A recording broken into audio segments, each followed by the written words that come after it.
Wakikiray, pinagtanggol si Michelle D laban sa negative feedback ni social media personality Valentin Rosales. Hindi napigilang mag-react ni Wakikiray kaugnay sa negative opinion ng social media personality na si Valentin Rosales sa kandidato ng ating bansa sa Miss Universe na si Michelle D.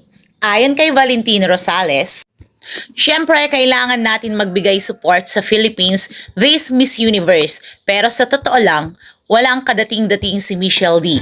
Ewan ko, parang sa lahat ng naging representative ng Miss Universe, bored na bored ako sa itsura niya. Napaka-plain. Kahit anong iayos sa kanya, wala siyang wow factor.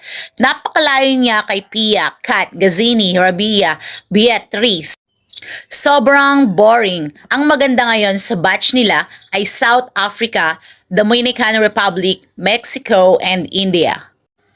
Hindi nga napigilang magbigay ng opinion ni Wakikiray sa comment ni Valentin Rosales kay Michelle D. Anito, okay, ako naman ang magsasalita.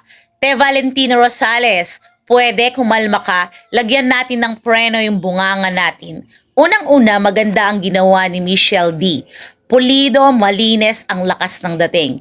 Di kaya naiinggit ka lang kasi di ka makapag-swimsuit kasi lalabas itlog mo? Eto, opinion ko lang din ha. Saka ka na lang mag-comment kung nakasali ka na sa beauty contest. Yung beauty talaga ha, opinion ko lang uli. Peace, konting kalmate. Marami naman sa mga netizens ang nagbigay ng iba't ibang opinion kaugnay sa isyong ito. Panoorin natin. Nice Kiray, say ng isang netizens. Naku, saludo ako kay Wakikiray ngayon. Well deserve ang mga sinabi mo. Ayon pa sa isang commenter,